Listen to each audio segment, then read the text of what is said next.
This is the Scholar Circle, scholarcircle.org. I'm Maria Armoudian. The United States has a great track record in winning the technology race, but China is ahead with autonomous cars.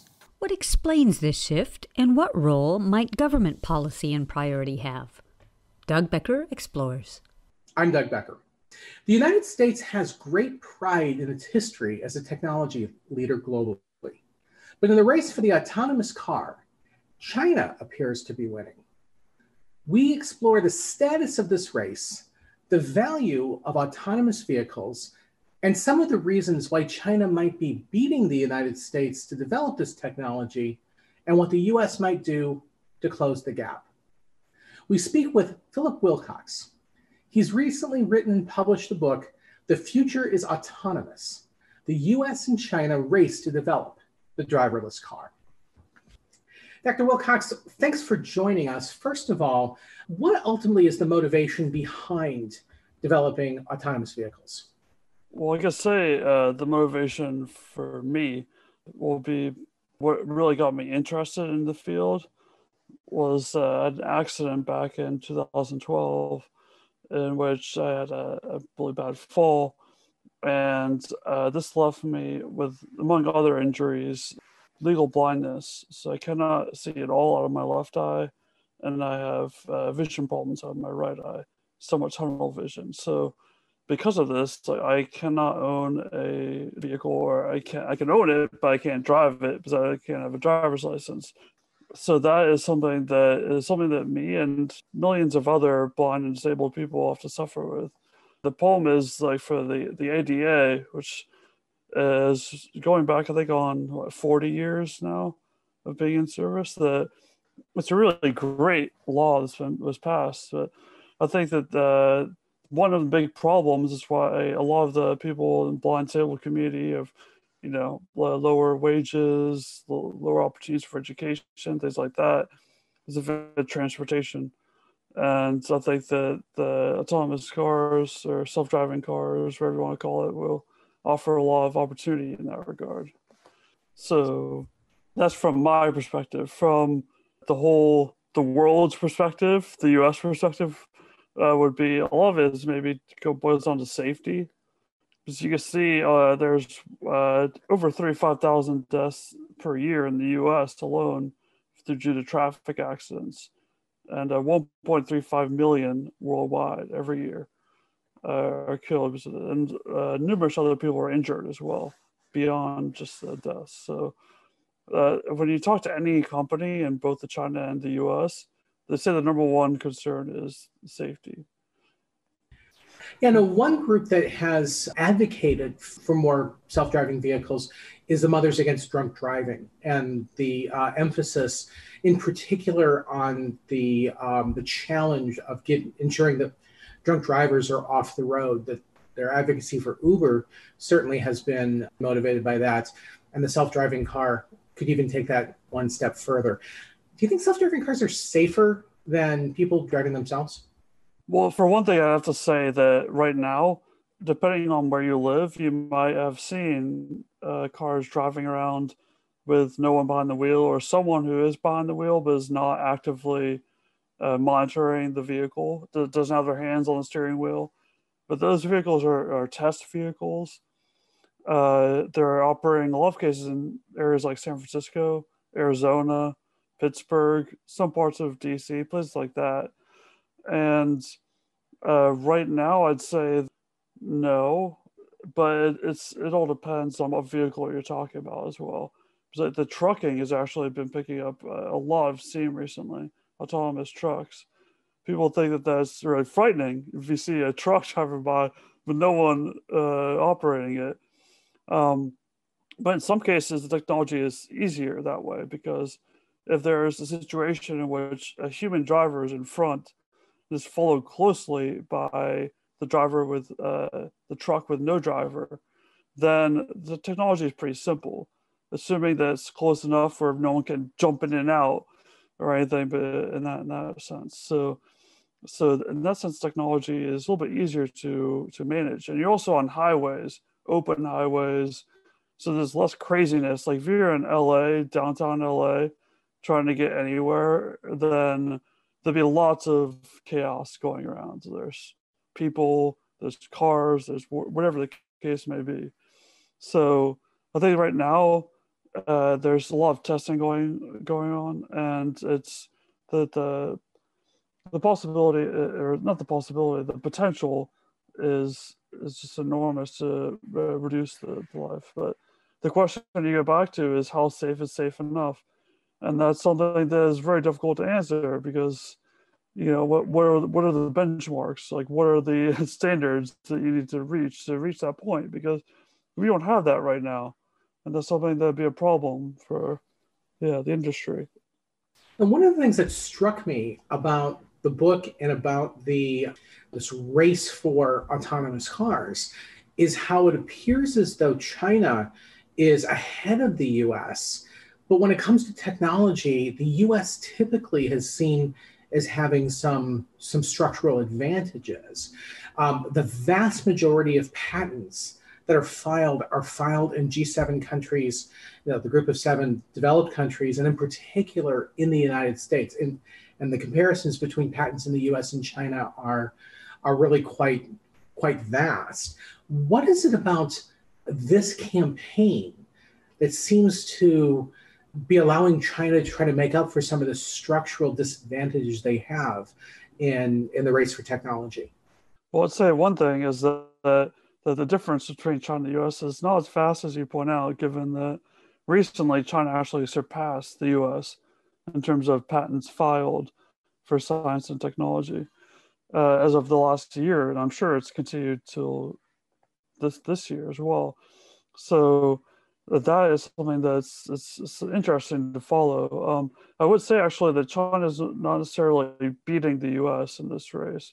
I'd say the US is still ahead technologically because we've been, in terms of autonomous vehicles, because we've been working on it for much longer, companies in the US. So, for example, if you go back to the first DARPA Grand Challenges, that were just races in like the Mojave Desert to see who would go drive a vehicle autonomously for as long as they could. Those were from 2004 to 2007. And the first Chinese startup company for autonomous vehicles, or AVs, would be like 2016. So that's what, a 12-year head start. And a lot of this things, the technology, it gets better as you drive. So, the more you can fine tune things and, drive endless miles on roads and through simulations, the better the system will get. So the time is definitely a factor in this. But I wouldn't say, I'd say that for one thing is that the China doesn't have like this sort of these name brands like a Google or Amazon or things like that. You might have things like Alibaba and stuff like that, but so there's not the competition. So you can't just say like, there's no way I can compete against this company. There's no way I can even get on the road if you're trying to compete with these people. So it's a little bit more of an open playing field where everyone has an opportunity to succeed. But then you have the Chinese startup culture, which is very chaotic and competitive, backstabbing, whatever you want to call it. And if you can survive that, then you're in a good spot to succeed in China. One of the key differences between the two countries is the role the government plays at promoting the technology, promoting the companies. For the US, the government tends to play more of a regulatory role, whereas in China, the government is much more engaged in the companies themselves. Is this serving China better as far as at least closing the gap with respect to this technology and possibly winning this race? Well, I would say yes and no, because for one thing, from the U.S. side, vehicles are one of the most highly regulated things in the U.S., like regardless of what you're talking about. And they have regulations at the state level for things like licensing and registration, liability, things like that. And then at the national level for the vehicles themselves, through like the FMVSS, the Federal Motor Vehicle Safety Standards. So that gets a little bit more difficult when you talk about cars that drive themselves. Like who is the driver and who is the vehicle? That creates a lot of confusion within insurance and everything like that. But and so that means we're not going to rush in terms of creating the national standards. But for China, it's you don't want to have them sort of pick the winners or have them play too active, the government to play too much of an active role in the industry. Like we saw, I mentioned in my book about the electric vehicles industry, and they were like very active and saying we're going to make this many vehicles by 2010, and yeah, and they had all these things but no standards for anything for the charging infrastructure for anything, and it was a total mess until like Xi Jinping took full control in 2015, and like it made it much more difficult to get the subsidies and things like that, and it flourished after that. Now China makes the most electric vehicles in the world, um, but so you don't want to have like also state-owned enterprises. You don't want to have the involvement because those are notoriously inefficient and corrupt. Whereas on the U.S. side, we have a lot of tech firms, VCs, and things like that, which are financing all of these tech projects, including autonomous vehicles, and also the big tech companies like the Google, now Waymo.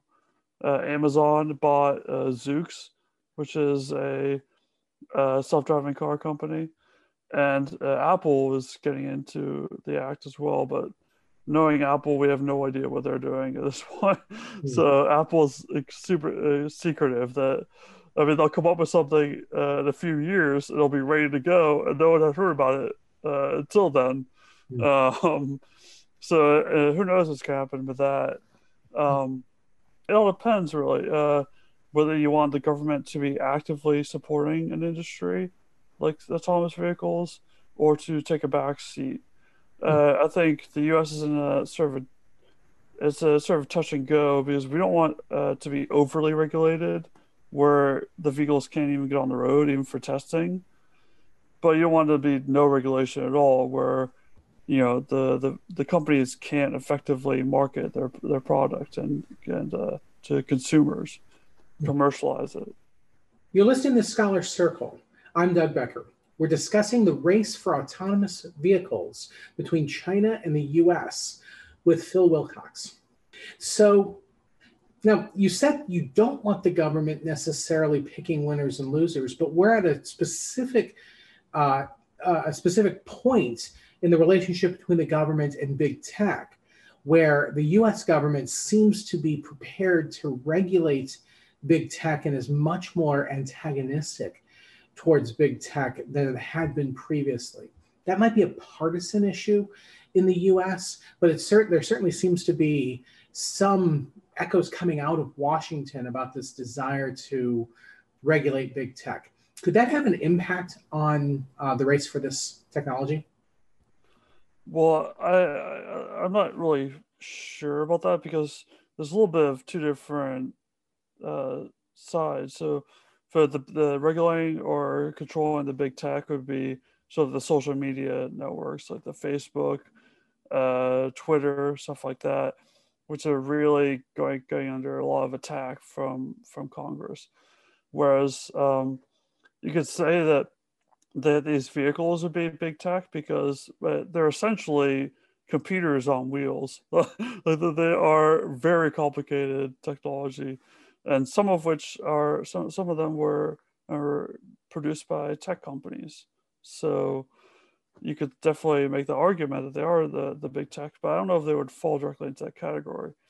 And also because some of them there's like a GM, the Chevy Cruze, and Ford, the big vehicle manufacturers in the U.S. are also in this race as well. So those companies have typically gotten a lot of support from the federal government for things like bailouts and things like that. So it's hard for me to say whether they'll come into our attack. I think that there will be a lot of questions related to like the safety concern. Yeah, that will definitely be brought up, as well as potential cybersecurity. Vehicles could be hacked. Um, but then we saw in a Wired article for a while that just a Jeep Cherokee was hacked, and it wasn't at all autonomous. It was someone took control of it, and he like shut off the ignition while the car was on the freeway.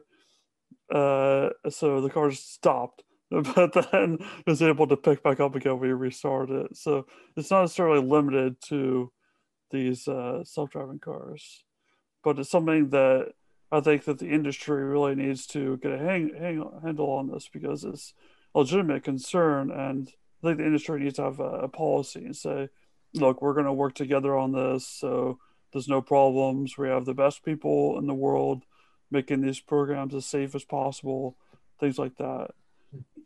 Now, one of the things that struck me in your book was this emphasis that we already have versions of autonomous vehicles, even in the cars that we're driving. You've got the different levels of autonomy. And so it's best to think of autonomous vehicles not as sort of dichotomous. It's either autonomous or it's not, but there's certain levels of autonomy. How far away, though, do you think we are from actually selling vehicles that were, I believe you call them level 5, as opposed to, like, for instance, what we have now, level 2. My own car has, lane assist. That's, that sort of thing. I think you call that level 2 with that. How much of a technological leap do we need to be where we're actually selling cars to consumers that don't require a driver at all? We can all sit in the back seat if we want to. So I think like for one of these level 2, things like a Tesla, sort of like a misleading statement when they say now it's even more misleading to say fully self-driving when it's still the level 2, which means you still have to have your hands on the wheel, still have to pay attention, and be ready to take over at a moment's notice if something happens. And also, what I mentioned before, those trucks that are following directly behind the other truck, that is also level 2, because you don't need to have a lot of information of crazy stuff happening when you're just following something very closely. Then that doesn't need a huge technological leap to get to that point. In terms of for the initial rollout, most of the companies say that the initial rollout will be sort of like an Uber for this autonomy. So there won't be the driver, but there will be the autonomy for the car.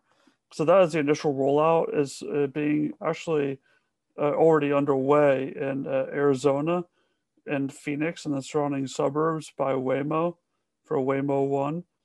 And Chevy Cruise is operating a driverless taxi in the Bay Area, San Francisco. So that is actually already underway. I think that is the main thing, because the vehicles will be more expensive because of all the new technology, the LiDAR sensors and all the different sensors that I talk about in the book, the light distancing and ranging. But that is something that will be more expensive. But also the prices for those technology are falling. They used to be 10 times more than they are now because they've just been starting to use them in vehicles as of the 2005 DARPA challenge. That was the first time that the LiDAR was used for vehicles. So they're very new for that, and so the technology will continue to decrease as time goes on. So, in terms of the jump from 4 to from 2 to 4 or 5, I'd say I think a lot of the companies say they're at their 90% to 95% to the technology, but it's just that last 5 to 10%, which is the most difficult part. We have all these sort of edge cases, which are, irregular cases, which happen sometimes, like someone running outside the road or a ball bouncing in front, all this stuff that is very rare, but is hard to program into a car. So I mean, if they program all of that in, that's I think the last 5 to 10% before you get to that point. Now, you make references in the book about the way in which autonomous vehicles could have an impact on our conversations on global emissions. What exactly is the link between autonomous vehicles and the possibility of emission reduction? That's a very good point. For one thing, is that would it make sense if you're trying to run that they call it the robo-taxi fleet, where you have a company who's operating their autonomous vehicles as like an Uber fleet, then it would make sense for them to all be electric vehicles, because electric vehicles have a lot less wear and tear, and they can last much longer than the internal combustion engine cars, which have a lot of different parts involved and things like that. Right now, all the vehicles are actually hybrid, because it makes sense for the different sort of like transmission and connections to make everything electric that way. That just makes sense from a technological standpoint and from an engineering standpoint to have it that way. But it would make sense to make them all electric. So that would be one thing. Another thing would be if especially original at first, if the companies are operating with the fleet of taxis, then there'd be fewer cars on the road. That would also improve traffic congestion, which is a big deal. And I'm in the DC area, you're in LA, which is a huge deal in both those places. Whether that will continue further on down the line is an open question. And also, even right now, we have Nuro, who delivers groceries to people's houses and other products. So a lot of people's driving comes from going to and from grocery stores, say over once per week, maybe 1.5 times per week, something like that. I forget the exact statistic. But if you don't need to take that trip and just get Nuro to deliver to you and to other people as well, then that would also mean you're not on the road. And those are electric vehicles as well. So those are some of the options that could come into play with that. Interesting. We've just got a couple of minutes left. So do you think the incoming Biden administration is likely to be more supportive, give a little bit more government backing for the development of this technology? Well, I think that it's actually more of like a bipartisan issue. Just trying to this is a new technology development. And especially if you bring in China and say, look, we have a lot of anti-China sentiment right now, regardless if you're talking about Biden, Trump, the Congress, whichever you want to call it, where you want to talk about it. So if you say that if we don't get our foot on the gas, put our foot on the gas here, pun intended, then China could go ahead of us, and then all of a sudden we're to import our cars from China now. All of a sudden, because we didn't have our regulation in order. So that is one thing that could push things forward. And it's not necessarily a partisan issue. Like there's no Republicans on one side, Democrats on the other. Even right now, when it's hyper partisan. So that is something that bodes well, I say, for that. And also, when you have like Trump going after like certain states for their vehicle emission standards, California being the prime target, saying that that their vehicle emission standards are something that he's fighting against. We should have that, but Biden is definitely going to get away with that. Move away from that. It says probably promote because one of Biden's chief concerns is climate change, and so he's definitely going to advocate for higher fuel emission standards. And so that's something that is definitely going to propel electric vehicles, and hopefully as well that will also bleed into autonomous vehicles as well. That rare circumstance where competition with China coupled with a desire to deal with climate change might actually build a bipartisan consensus that can certainly hold out hope. We've been discussing the race for the autonomous vehicle, for the technology behind these vehicles, the competition between the US and China, with Philip Wilcox. He has recently written and published a book called The Future is Autonomous, the US and China race to develop the driverless car. Thank you very much. Thank you very much. I really appreciate it. Thank you to our guests and to you for listening. The Scholar Circle team includes Doug Becker and Lillian Ng, contributing hosts, Ankine Agassian and Melissa Chiprin, managing producers, Sud Dongre, our webmaster, Tim Page and Mike Hurst, engineers and technical support. I'm Maria Armoudian, and we'll see you next week.